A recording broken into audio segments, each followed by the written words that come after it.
Hi, I'm Stacey, and welcome to the kitchen of my old Kentucky home. Today, Jessica and I are going to be showing you a couple of recipes that have become regional favorites but actually began somewhere else. I'm going to be making pimento cheese, which has long been known the caviar of the South, but actually started in the North. And Jessica is going to do a riff on the Moscow Mule, which we made even better in Kentucky by adding bourbon. Let's get started. So there are several different recipes out there for pimento cheese. This one happens to be my favorite. We're going to use 2 cups of shredded cheddar, 8 ounces of whipped cream cheese, 4 ounces of diced pimentos, and a couple of tablespoons of hot sauce. So let's mix it all together. We're going to need our cheddar cheese, and I like to use the sharp cheddar. You can use, if that's too strong for you, you can always use a mild cheddar. This is our whipped cream cheese. I like it because it makes it really spreadable, and I'm gonna go on and mix a little of this up now. I like to get this a little mixed before I put the pimentos in so I don't crush them completely. And as I said, there's a couple of different recipes for this. Some people use mayonnaise instead of cream cheese, but my family likes the cream cheese.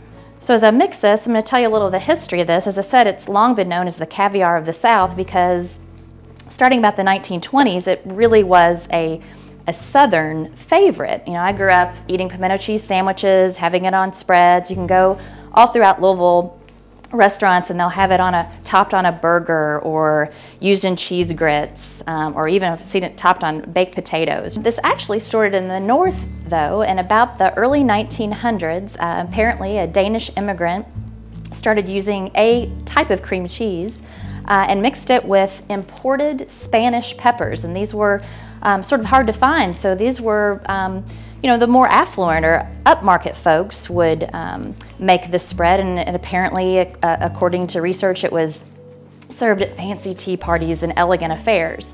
But by the 1920s, in the South, they started to diversify their crops and actually growing these pimento peppers.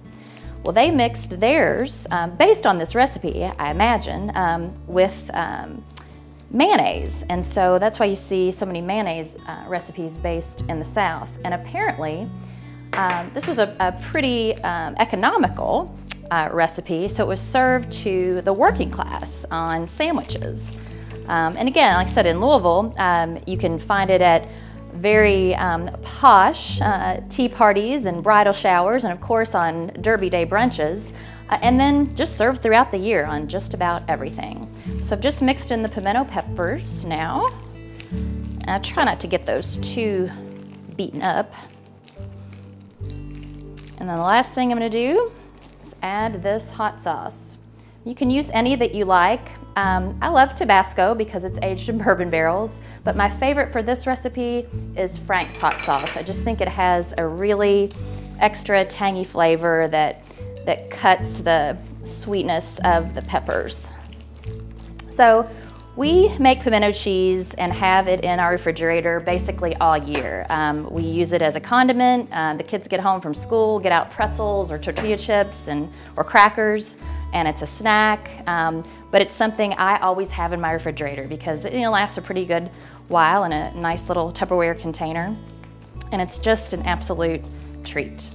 So there you go. We'll serve this up later after Jessica makes us a Kentucky Mule, but this is basically my version of pimento cheese. Like Stacey said, we're doing a riff on a Moscow Mule, which is a Kentucky Mule. And a Moscow Mule was supposedly invented in Manhattan, and originally it uses vodka and ginger beer. But today we are upgrading with Kentucky bourbon. So I'm going to use Butchertown ginger beer, Maker's Mark, fresh squeezed lime juice, and ice, and that's it. So just like it's traditional to use a pewter or silver cup for a mint julep, it's traditional to use a copper mug for a mule. So all we're gonna do is fill this up with ice. This copper keeps it really cold and keeps the drink really refreshing. And we're gonna squeeze in the juice of about 1/4 of a lime.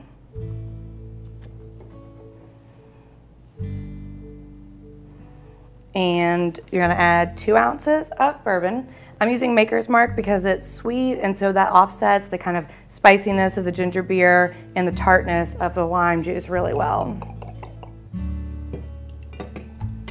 Add a little more in there.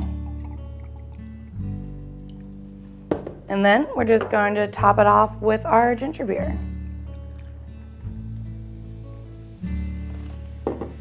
Give it a good little stir. And garnish it with lime.